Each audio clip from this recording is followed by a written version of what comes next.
Hey, what's going on, guys? I wanted to give you an update on John, let you know how he's doing. A lot of you are really following this and really care, and it's been humbling to see, that I really underestimated you guys, I guess, and that might sound bad, but I had no idea that this would have gotten the response that it did.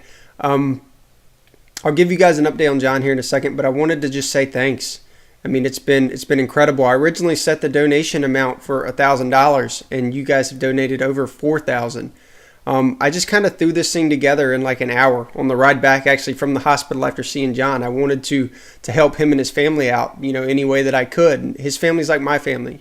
Growing up, I was at his house. His mom and dad would cook me dinner, and I said this in the other video. We go on vacations together, and I mean, it's just, they're like family. So you guys being complete strangers and only knowing about John through me and then responding the way that you did is just, it's incredible. It has blown me away. So thank you. Okay, I really, really appreciate it. And John's family is going to appreciate it.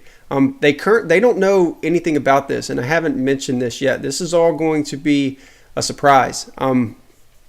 I'm going to give them the check once the donation stuff is done. It's going to end on the 25th, so that's a couple days from now, November 25th.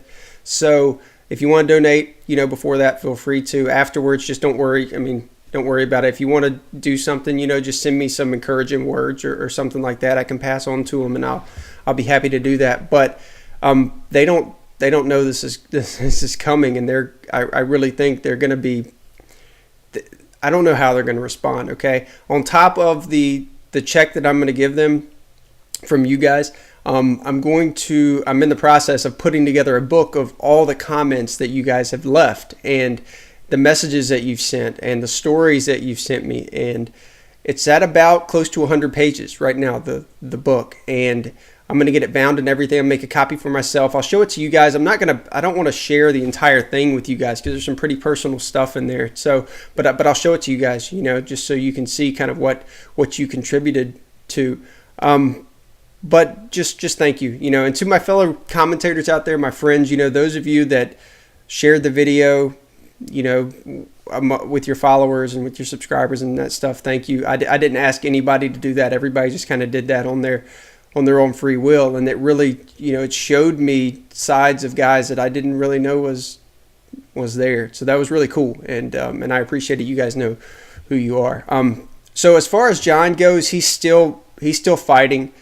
First and foremost, things they're kind of steady, and he's not in the best shape though. Okay, he's got to come off of the ventilator in a couple days, so they're making the decision on how to do that, and I think they're going to be putting in a tracheotomy. And I said this in the last video, but if you really didn't understand, the ventilator is what's keeping him alive by pumping oxygen into his lungs, and that gives oxygen to his blood, and that keeps him alive. So you can only be on a ventilator through the tube for so long before it becomes damaging to your body. So they have to put in a trach, which is where they'll put a hole in his neck, and they'll connect the ventilator through that. So that's what he's about to go through. He had a chest tube in one lung to begin with, and he recently had to have a chest tube put in the other lung to help it out as well.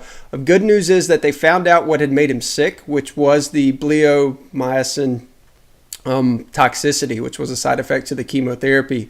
They found out that's what had gotten him into the state that he was in. So, that helps them in, treating that. They had been already treating him for it, but now they can take him off antibiotics and other stuff they had him on for other things that could have been causing the problem. So that's good. They had thought that he was going to have to go on dialysis and was going to have some pretty bad kidney problems earlier this week, and now that's all better. Well, I guess not.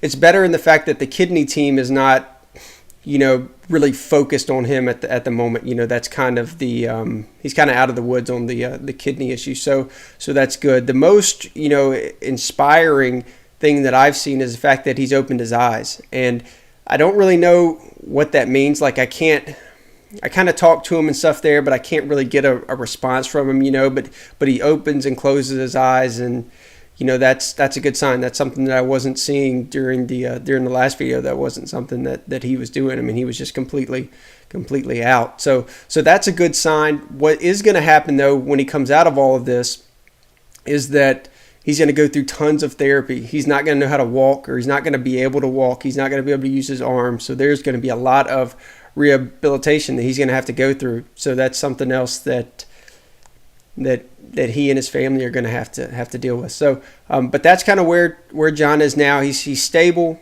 He's just moving along, and just keep your prayers, and your hopes, and whatever it is you're doing, keep doing that. I ask, and I know that his family would appreciate it as well. I'll give you guys an update as I find out more, and I guess that's it. So thanks once again. I appreciate it.